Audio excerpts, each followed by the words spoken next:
नमस्कार, मी Deepak Sarnobat, assistant professor in English.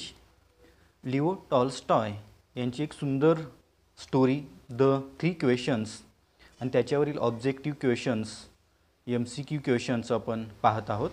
यापूर्वीच्या पार्टमध्ये आपण 1 ते 20 क्वेश्चन्स पाहिलेले आहेत.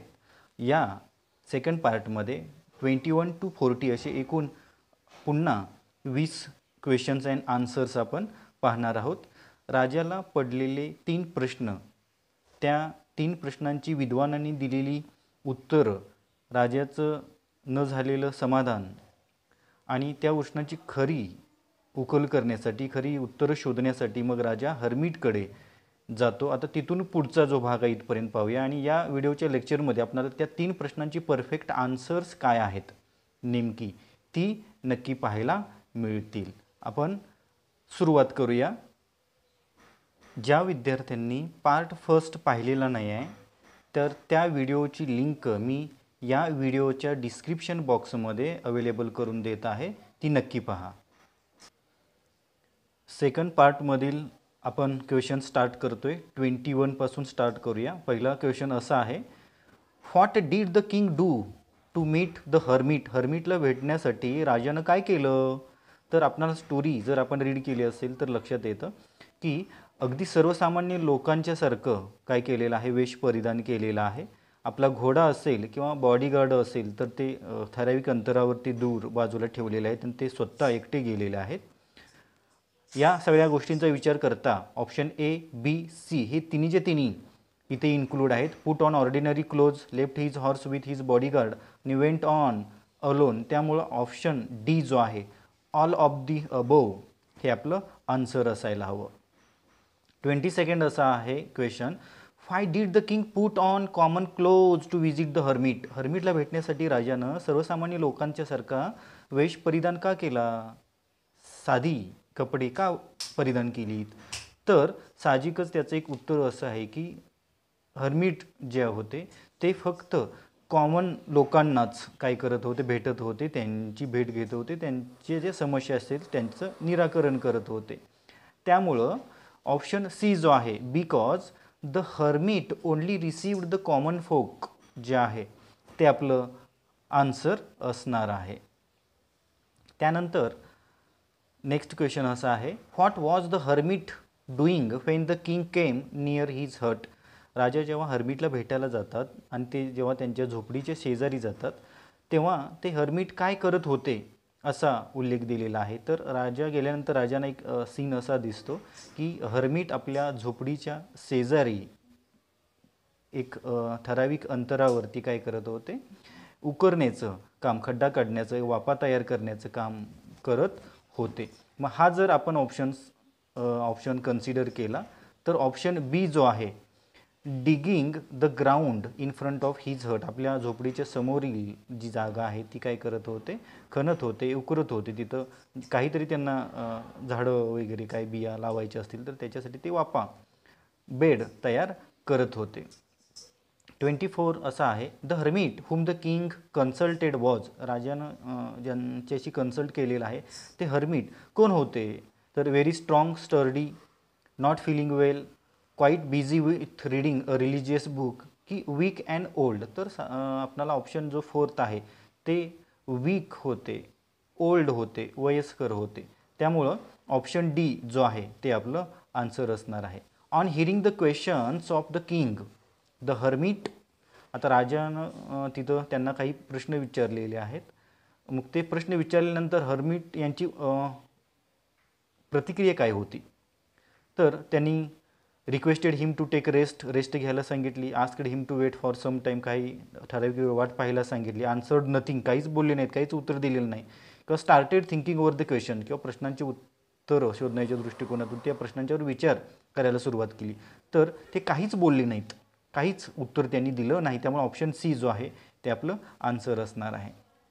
The king dug the beds. राजानं साहजिकच त्यांच्या हातातलं ते फावडं कुदळ घेऊन काय केलेलं आहे, तिथं उकरून खोदून वापा तयार करण्याचं काम केलेलं आहे. कारण का, बिकॉज ही लव्ड गार्डनिंग, त्यांना बागकाम आवडत होतं. टू हेल्प द हर्मिट, हर्मिटला मदत करायची होती. जस्ट टू पास टाईम, फक्त पास टाईम करायचा होता.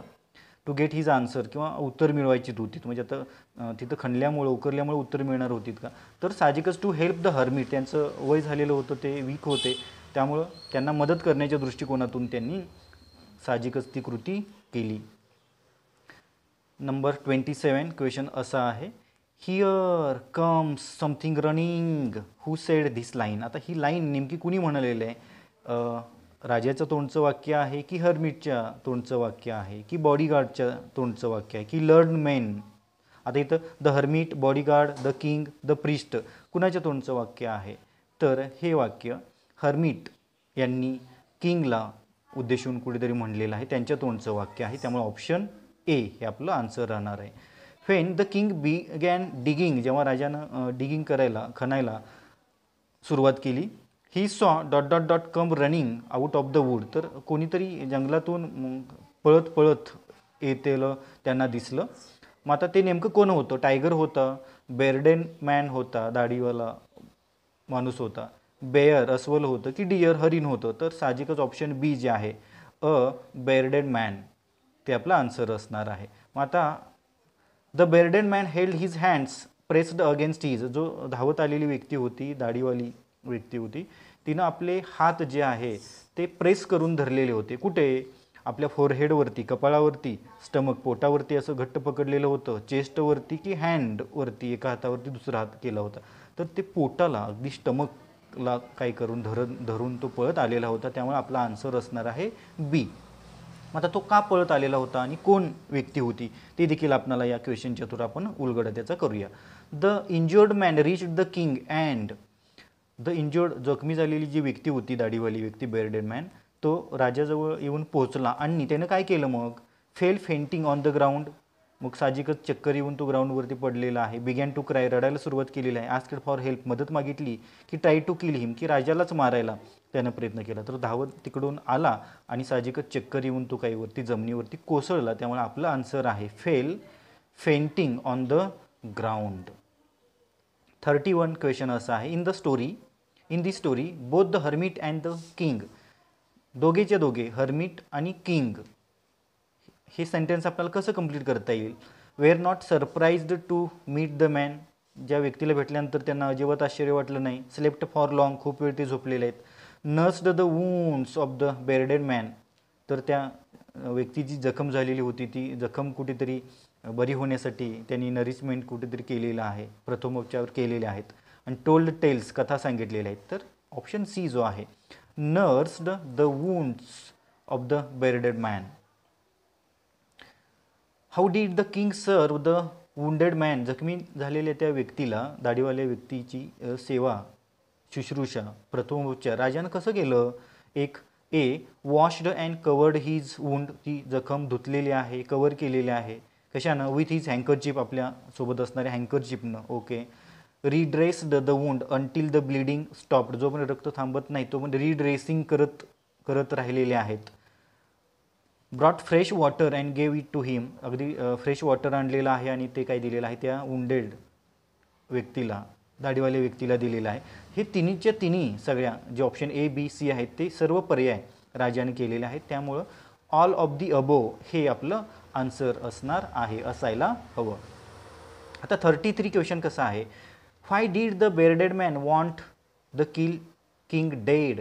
आता जो बेर्डेड मॅन होता, जखमी झालेला होता, त्याला राजा जिवंत नको होता, तोला संपवायचं होतं, त्याचा हेतू होता की राजाचं काही निधन व्हायला हवं. हे का तसं करणं, त्याच्या पाठीमागचा हेतू, इंटेन्शन त्याचं काय होतं, टू प्रोटेक्ट द हर्मिट, हर्मिटचं प्रोटेक्शन करायचं होतं का, कारण राजापासून हर्मिटला काहीच तशी इजा पोचण्याचं कारण नव्हतं. टू गेट द रिवॉर्ड, बक्षीस मिळवायचं होतं का, आता राजाला संपूर्ण बक्षीस थोडीच मिळवायचं होतं. To take over the kingdom, ते राजाचं राज्य बळकवायचं होतं, की to avenge his brother's death, आपल्या भावाच्या मृत्यूचा बदला त्याला घ्यायचा होतं का, तर करेक्ट आहे ऑप्शन डी जे आहे to avenge his brother's death, त्या व्यक्तीला बेर्डेन मॅनला आपल्या भावाच्या मृत्यूचा बदला घ्यायचा होता. मग आता राजा आणि त्या व्यक्तीचा जो भाऊ आहे त्या पाठीमागचं काय रिझन आहे, त्याच्या भावाचं निधन झालेलं आहे, यामध्ये राजाचा काय हातभार आहे ते आपणाला कुठेतरी उलगडा होतो का पाहूया. Why did the bearded man swear revenge on the king, राजाचा बदला घेणं ती बदला घेण्याची शपथ कुठेतरी प्रतिज्ञा या बेर्डेड मॅननं घेतलेली होती. मग ती का? The king had looted him, किंगनं त्याला लुटलेलं होतं का? The king had put his brother to death, त्याच्या भावाला देहदंडाची मृत्यूदंडाची शिक्षा दिलेली होती किंवा त्याचा शेवट केलेला होता, पाडाव केलेला होता. लास्ट आहे C, the king had seized his property, किंगनं त्याची प्रॉपर्टी काय केलेली होती, बळकावलेली होती जबरदस्तीनं. मग आता इथं ऑप्शन बी आणि सी हे दोन्हीचे दोन्ही ऑप्शन्स काय आहेत, करेक्ट आहेत. त्यामुळं इथं शेवटचा option D, B and C हे दोन्हीचे दोन्ही मुद्दे करेक्ट आहे. त्यामुळे त्यानं राजाला साहजिकच काय केलेलं आहे, संपवण्याचा किंवा बदला घेण्याचा शपथ किंवा प्रतिज्ञा घेतलेली होती. 35 क्वेश्चन नंबर कसा आहे, who was the bearded man in the story. आता हे बेर्डेड मॅन जो आहे स्टोरीमध्ये आलेला, एंट्री केलेली ती व्यक्ती नेमकी कोण होती? राजाचा शत्रू होती, फार्मर होती, मजिशियन होती की सेंट होती, संत होती? तर the enemy of the king, राजाचा शत्रू होती, कारण त्या व्यक्तीच्या भावाला कुठेतरी राजानं मारलेलं होतं आणि त्याची प्रॉपर्टी बळकावलेली होती. त्यामुळे ऑप्शन ए आपलं उत्तर असायला हवं. The king promised to send to the wounded man. आता त्या जखमी व्यक्तीची सेवा तरी राजाने केलेली आहे आणि त्याच्यासोबत कुणाकुणाला पाठवण्याचं राजानं प्रॉमिस केलं, तर आपले सर्वंट्स असतील किंवा स्वतःचा जे वैद्य असतील, हिज ओन डॉक्टर, ते त्याच्यासोबत पाठवण्याचं काय केलं, प्रॉमिस केलं. त्यामुळे ऑप्शन सी जो आहे, his servants and his on doctor, हे आपलं आन्सर असणार आहे. 37 the king promised the dot dot dot that he would restore his property.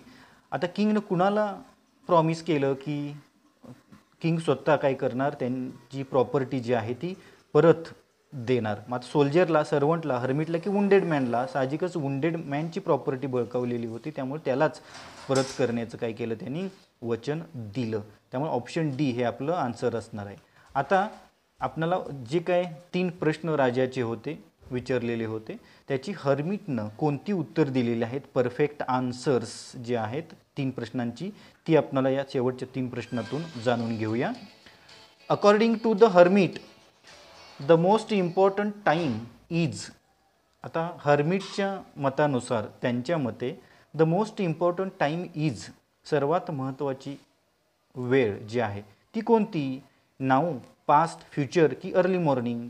तर जी आत्ता सध्याचा क्षण आहे तो खूप महत्त्वाचा आहे, त्यामुळं तीच सर्वात महत्त्वाची टाईम आहे. त्यामुळे आन्सर आहे नाऊ. पास्ट पण नाही आहे, फ्युचर पण नाही आहे, सकाळ पण नाही आहे. आत्ताचा जो क्षण आहे तोच प्रत्येक व्यक्तीच्या दृष्टिकोनातून खूप महत्त्वाचा आहे, तो आपण दवडता कामा नये. हा पहिल्या प्रश्नाचं उत्तर झालं. According to the hermit the most important person to refer to is. दुसऱ्या प्रश्नाचं त्यांनी असं उत्तर दिलं की त्यांच्या मते, हर्मिटच्या मते, द मोस्ट इम्पॉर्टंट पर्सन, सर्वात महत्त्वाची जी व्यक्ती आहे जिचा आपण कुठेतरी रेफर करावं, जिचा सल्ला घ्यावा, ती कोण आहे? डॉक्टर आहे, लॉयर आहे, पर्सन विथ यू की पॉलिटिशियन?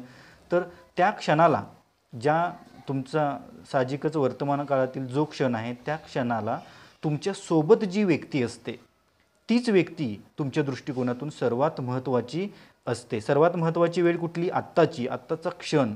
आणि मोस्ट इम्पॉर्टंट पर्सन, त्या क्षणाला जी व्यक्ती तुमच्यासोबत असते. त्यामुळे आन्सर सी जे आहे, द पर्सन विथ यू, त्या क्षणाला जी व्यक्ती तुमच्यासोबत असते ती सर्वात महत्त्वाची असते तुमच्या दृष्टिकोनातून. आणि शेवटचा प्रश्न असा आहे, what is the most important occupation according to the hermit. हर्मिटच्या मते मोस्ट इम्पॉर्टंट थिंग किंवा मोस्ट इम्पॉर्टंट ऑक्युपेशन जो आहे तो नेमका कोणता आहे? मग प्रीचिंग करणं, उपदेश करणं, वॉरफेअर, युद्ध आहे, doing good to the person with you, तुमच्यासोबत असणाऱ्या व्यक्तीचं कल्याण करणं, त्याला सहाय्य करणं, मदत करणं, की सायन्स असं आहे? तर हर्मिट यांच्या मतानुसार जी व्यक्ती तुमच्यासोबत आहे त्या व्यक्तीचं कल्याण करणं, हित जोपासणं, मदत करणं, त्या व्यक्तीची सहाय्यता करणं, ही गोष्ट सर्वात महत्त्वाची आहे.